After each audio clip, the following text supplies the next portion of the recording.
आज की खबर उनके लिए बहुत खास है जो जीएसटी के दायरे में आते हैं, क्योंकि जो चीज पहले 112 रुपए की मिल रही थी वो आज 105 रुपए में मिलने लग जाएगी। जो नया जीएसटी आएगा रूल वो किस तरीके से फाइल होगा, क्या उसके नफे हैं, क्या उसके नुकसान हैं। लेकिन एक वो गुड्स जो एक आम आदमी की जरूरत का गुड्स था जी, वो जो है वो 12 से 5 में लिया है। और उससे आम आदमी को क्या बेनिफिट होगा ये बड़ा सवाल है। 2000 रुपए में सर उसका घर का खर्चा चलता है तो वो 1500 रुपए में चलने लग जाएगा। आज की खबर उनके लिए बहुत खास है जो जीएसटी के दायरे में आते हैं, जीएसटी पेड करते हैं, वो कारोबारी, वो व्यापारी जो जीएसटी की उलझनों में उलझे हुए हैं और सामान्य उपभोक्ता जिन पर अंततः जीएसटी का भार पहुंचता है, उनके लिए ये खबर बहुत खास है। आप लोग जानते हैं कि 1 जुलाई 2017 में जीएसटी सरकार लेकर आई थी और तब से लेकर अभी तक पुरानी दरों पर ही जीएसटी फाइल हो रही थी। 5 स्लैब जीएसटी के रखे गए थे, 0%, 5%, 12%, 18% और 28%। 3 सितंबर 2025 को वित्त मंत्री सीतारमण की मौजूदगी में जो जीएसटी परिषद है उसकी बैठक होती है। आनन फानन में एक डिसीजन लाया जाता है कि जीएसटी की जो ये 5 स्लैब हैं ये खत्म करके सिर्फ 2 स्लैब रखे जाएंगे और जो दरें हैं वो कम कर दी गई हैं। लेकिन जो आम व्यापारी है, आम उपभोक्ता है, आम कारोबारी हैं, उनकी उलझने बरकरार हैं। अभी समझ से परे है मामला कि क्या कुछ और कैसे होने वाला है। रुद्रपुर शहर के वरिष्ठ CA chartered accountant Kapil Arora ji के दफ्तर में इस समय मौजूद हूं और उनसे बारीक चीजों को समझने के लिए आया हूं कि 22 सितंबर को जो नया जीएसटी आएगा रूल वो किस तरीके से फाइल होगा, क्या उसके नफे हैं, क्या उसके नुकसान हैं, आम उपभोक्ताओं को उसको क्या फायदा होने वाला है, कौन सी चीजें सस्ती होने वाली हैं, कौन सी चीजें महंगी होने वाली हैं। तो आइए चलते हैं उनके कार्यालय में और उनसे ही रायशुमारी करते हैं कि नए जीएसटी प्लान को लेकर वो कितना कुछ समझ पाए हैं और क्या कुछ हमारे दर्शकों को जानकारी दे पाएंगे। कपिल जी, जो जनता के सवाल है ना, मैं वो आपसे करना चाहूंगा और जनता के सवाल बहुत बारीक से सवाल हैं और आप उनका बेहतर से जवाब भी दे सकते हैं, क्योंकि व्यापारी और कारोबारी के अलावा इसकी जो असल भार है वो उपभोक्ता के ऊपर ही जाता है। उसको क्या फायदा मिलने वाला है, ये अभी भी बड़ा सवाल है कि 2017 से लेकर अब तक का जो जीएसटी का दौर था उससे आम लोगों को क्या बेनिफिट हुआ, क्योंकि हमारी गवर्नमेंट लगातार जो बढ़ी हुई जीएसटी की दरें थी उसको एक उपलब्धि बताते थे और ये कहते थे कि हमने अपनी इकोनॉमी जो है वो काफी स्ट्रॉन्ग कर ली है। उसको लेकर जब हमने इकोनॉमी स्ट्रॉन्ग कर ली है तो फिर हमको अपनी दरों में संशोधन क्यों करना पड़ रहा है या उनको शॉर्ट आउट क्यों करना पड़ रहा है हमको, और उससे आम आदमी को क्या बेनिफिट होगा, ये बड़ा सवाल है। भाई हमारा घर पूरा हो रहा है, गवर्नमेंट का घर पूरा हो रहा था तो उसने बेनिफिट अपने आम जनता को पास ऑन कर दिया कि रेट कम कर दिए कि जो चीज पहले 112 रुपए की मिल रही थी वो आज 105 रुपए में मिलने लग जाएगी सर जी। पहले 12% का रेट था। पहले मैं आपको थोड़ा सा ब्रीफ कर देता हूं। हाँ, बिल्कुल बिल्कुल। पहले 0, 5, 12, 18 और 28 का रेट था सर। हाँ। ये जब हमारी 56th जीएसटी काउंसिल की मीटिंग हुई, उन्होंने इसमें अनाउंस किया कि हम जो है 12% और 28% स्लैब को खत्म कर देंगे और हम इनको मतलब बेसिकली वो रिड्यूस ही कर रहे हैं रेट को। उन्होंने 12 वाली मोस्टली आइटम्स को 5% में डाल दिए, कुछ जो आइटम्स थी उसको वो 18% में ले गए। जो 28% वाली आइटम थी उसमें जो कंज्यूमेबल गुड्स थे कह लें या जो एक आम आदमी की जरूरत के गुड्स थे वो 18% पे ले आए।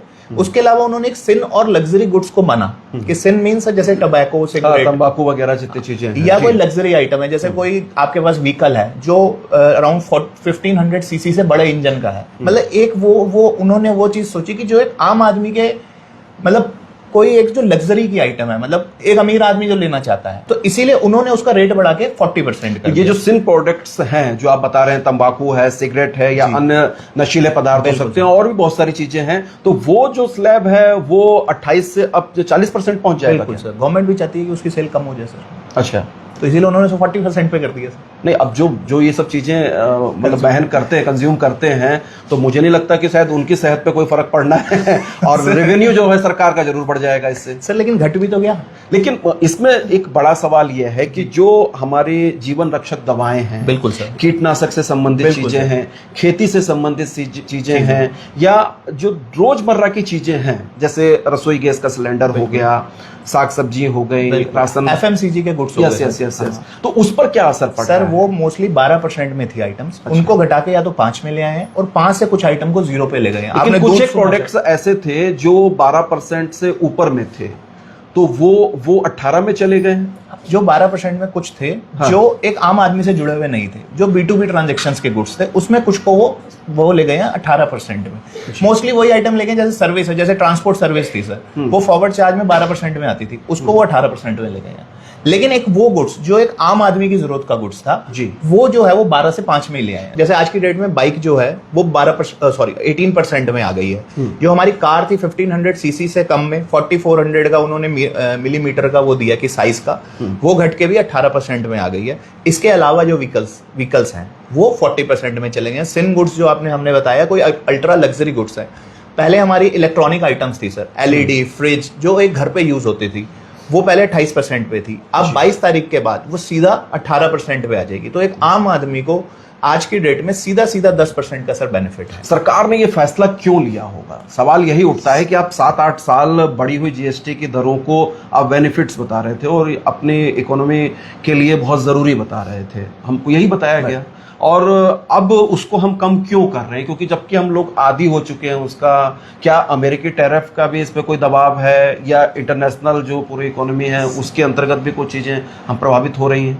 सर देखिए, गवर्नमेंट को ये लग रहा था कि अब हमारा रेवेन्यू, जी सर हर साल ना फिगर्स आती हैं, जैसे 1 लाख करोड़ हमारा जीएसटी कलेक्शन हो रहा है, 1,20,000 करोड़ हो रहा है, 1,25,000 करोड़ हो रहा है। तो जो हमारा कलेक्शन हो रहा था वो सफिशिएंट हो रहा था। उन्होंने उस चीज़ को क्लोजली मॉनिटर करा 5 साल, 6 साल, 7 साल कि क्या समय सही कब आएगा जब हम इस रेट को रिड्यूस करके एक आम जनता को बेनिफिट दे सके।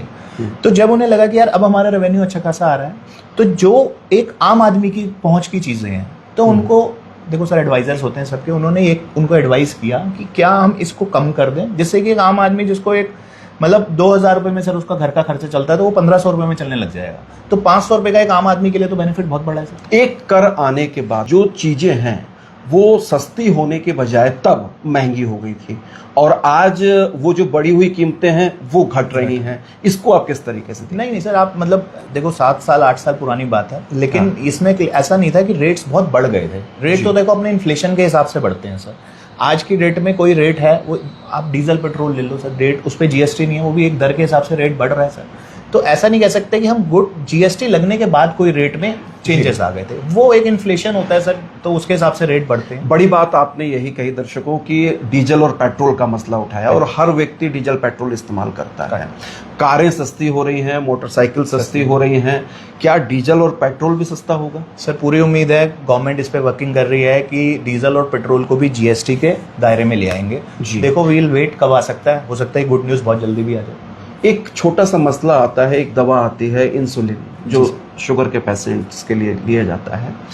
मैंने अभी जब मैं इसकी स्टडी कर रहा था आपसे बातचीत करने के लिए, तो मुझे एक दर्शक ने बताया आपने कि सब इंसुलिन जो पहले 750-800 की आती थी वो आज 2400 की पहुंच गई है। तो ये अब इंसुलिन का जो टैक्स था वो 28% के आसपास था, वो कहाँ आके ठहरेगा? सर 18% में आ गया, 18% में आ जाए, तो निश्चित तौर पर वो सस्ती होगी दवाएं। बिल्कुल सर, जी। तो भ्रम की स्थिति अभी भी आपसे, जो आपके क्लाइंट्स हैं, बहुत सारे व्यापारी होंगे, उनके क्या क्या डाउट्स हैं?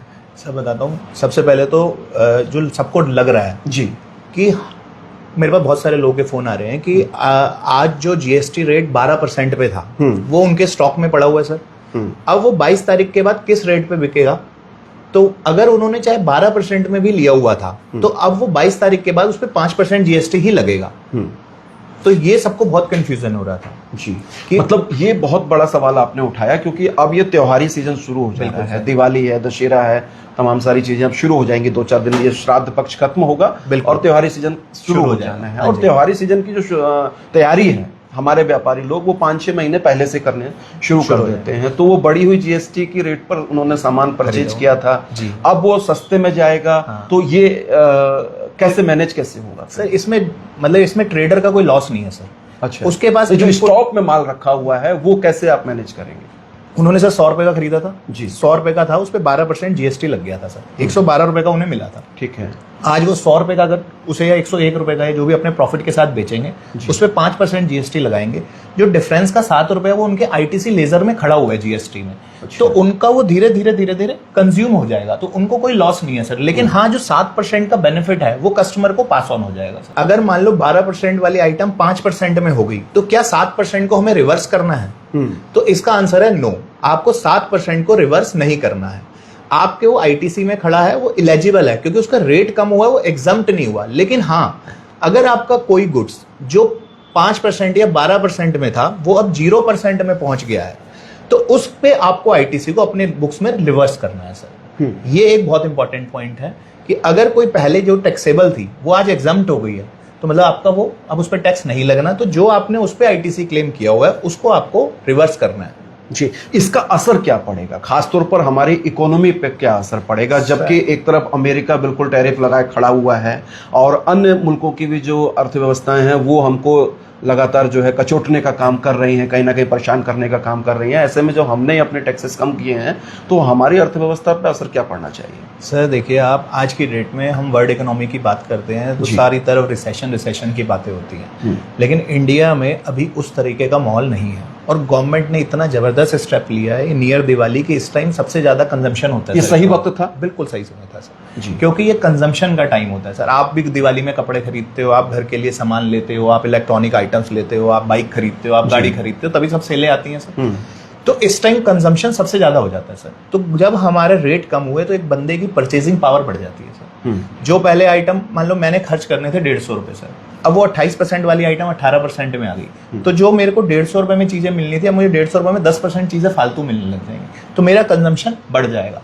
और क्या होता है, जब एक साइकोलॉजी होती है सर हर बंदे की कि जब पैसे हमें लगता है कि हमारे बच रहे हैं तो हम खर्च भी ज्यादा करने लग जाते हैं, तो उससे हमारी इकोनॉमी को जरूर बूस्ट मिलेगा सर। तो जो भी ये स्टेप लिया गया है, ये परचेजिंग क्षमता हमारी बढ़ जाएगी तो इकोनॉमी हमारी और रिच हो कमजोर नहीं पड़ेगी। बिल्कुल। भारतीय जो अर्थव्यवस्था है वो ग्रामीण अर्थव्यवस्था पर टिकी रहती है, और जो गांव है, गांव खेती किसानी, छोटे कारोबार, लघु कारोबार, उन पर चीजें हैं जो जीएसटी के दायरे से कई बार बाहर भी होती हैं बहुत सारी चीजें। तो वो किस तरीके से प्रभावित होगा? सर आप एक बात देखिए, उन पे जीएसटी नहीं लगता, लेकिन उनकी कॉस्ट है। पहले वो बाजार से सामान लेके जा रहे थे 112 रुपए में, अब वो सामान 105 रुपए में लेके जाएंगे, तो उनको भी 7 रुपए का बेनिफिट हो रहा है सर। तो जब वो बेचेंगे तो पहले वो अपना प्रॉफिट 5 रुपए का ऐड करते थे, तो जो एक आम आदमी को मिलती थी वो 117 रुपए में मिलती थी, अब वही चीज उसे 107 रुपए में मिलने लग जाएगी सर। मतलब ये कहा जा सकता है कपिल जी कि आम जो उपभोक्ता है उसको परेशान होने की जरूरत नहीं है, व्यापारी को हो सकता है कि इस चीज को समझने में थोड़ा सा वक्त लग जाए। आज की डेट में कुछ गुड्स हमें एमआरपी पे मिलते हैं सर, तो उस गुड्स का हमें बस ध्यान रखना है सर कि अगर वो गुड्स जो हम एमआरपी पे ले रहे थे उस पे रेट ज्यादा लगा हुआ होगा, तो हमें एक बिजनेसमैन को उस पे डिस्काउंट देना है, एक कस्टमर को ये इंश्योर करना है कि हमें जो है वो कम रेटों पे मिल जाए। एग्जाम्पल के लिए हम मेडिसिन की बात करते हैं, मेडिसिन यूजुअली एमआरपी पे मिलती है सर, तो उस पे 12% का रेट लगा हुआ था, तो आप मान के चले उसमें हमें सीधा 7% का बेनिफिट मिलने वाला है सर। तो वो हमें ध्यान रखना कि जो गुड्स हम एमआरपी पे खरीद रहे होते थे उसको हमें डिस्काउंट के लिए जाना है। बाकी जो सर ट्रांजैक्शंस वैल्यू होती है, तो ट्रांजैक्शन वैल्यू पे बाद में टैक्स लगता है। मान लो एक आदमी जो 100 रुपए की चीज जैसा एग्जांपल दे रहा था, तो पहले 12 दे रहा था, तो अब वो 5 ही लगाएगा, लेकिन एमआरपी वाले गुड्स पे हमें थोड़ा सा ध्यान देना पड़ेगा। हमारे एक दर्शक पूछ रहे हैं कि जो नोटबुक है, कागज है, इसका क्या हाल है, ये किस दायरे में आ रहा है? सर सारी स्टेशनरी को उन्होंने एग्जम्प्ट कर दिया है। अच्छा। पेपर्स को उन्होंने 18% में रखा है, क्योंकि पेपर एक अलग चीज है। स्टेशनरी जो एक स्कूल के लिए बच्चों की पढ़ाई के लिए यूज होती है वो 0% में आ गई है, 0% में आ गई है। और इसके अलावा भी कुछ चीजें जैसे रेडीमेड का कपड़े हैं, फर्नीचर है, 7500 रुपीज से नीचे वाला सर 5% में है, 7500 से ऊपर वाला सर 18% है। जो घरेलू गैस आप भी इस्तेमाल करते हैं, मैं भी इस्तेमाल करता हूँ, हर कोई इस्तेमाल करते हैं, और वहाँ 2 स्थितियां थी, एक कॉमर्शियल था और एक घरेलू था। अभी ये सुनने में आ रहा है कि वो एक ही कर दिया गया है, उसका रेट एक ही हो गया सर। मतलब घरेलू का भी एक कर दिया गया है और कॉमर्शियल भी एक कर दिया गया है। तो इससे किसको फायदा होगा? जो होटल्स हैं, जो कॉमर्शियल यूज करते हैं, उनको फायदा होगा? तो पहले इनपुट मिल या जीएसटी और बढ़ गई है नहीं सिलेंडर पर? सर उनको पहले भी इनपुट मिल जाता था, जो कमर्शियल यूज में लेते थे। रेस्टोरेंट वगैरह के लिए कॉस्टिंग थोड़ी सी कम हो गई है। कम हो गई है, बिल्कुल सर। इसका भार कहीं आम उपभोक्ताओं पर तो नहीं पड़ा कि हमारी रसोई महंगी होने वाली है? नहीं सर, ऐसा कुछ नहीं। और जो घर में इस्तेमाल होने वाला छोटा बड़ा सामान है वो मोस्टली सारा ही रेट उसका रिड्यूस कर दिया, रिड्यूस हुआ, कम हुआ है। हाँ जी, है ना, बड़ा नहीं है। हाँ। इसमें उपभोक्ताओं को, व्यापारियों को क्या हिदायतें होंगी कि 22 तारीख के बाद आप किस तरीके से जीएसटी पेड करेंगे, तो उसके लिए क्या इन्फॉर्मेशन सर? सबसे पहला काम हमें जो हमारे जो भी हम सॉफ्टवेयर यूज कर रहे हैं, हम टैली, ईआरपी कुछ भी यूज कर रहे हैं, उसके जो हमारे एचएसएन कोड वाइज रेट डले होते हैं तो वो हम अमेंड कर लें और उनको हम एक्टिव रेट, जो रेट रिड्यूस हो गए, चाहे वो 28 से 18 हो गया है, 12 से 5 हो गया है, या कोई 12 से 18 हुए, तो वो चेंज कर लें जिससे कि आगे की इनवॉइस हमारी बिल्कुल ठीक बने सर। सबसे पहला ये पॉइंट। चलिए, तो सीए साहब हैं कपिल अरोरा जी, जिनसे मैं ये डाउट्स क्लियर करने के लिए आया था कि 22 तारीख को जब नई पॉलिसी काम करेगी, 2 स्लैब में जीएसटी निकल कर आएगी, तो वो किस तरीके से व्यापारी उसको फाइल करेंगे, क्या कुछ उनके सवाल हो सकते हैं। बने रहिए अनसुनी आवाज के साथ। अनसुनी आवाज के फेसबुक पेज को फॉलो कीजिए, आप हमको यूट्यूब पर भी जरूर सब्सक्राइब कीजिए। बहुत शुक्रिया, धन्यवाद।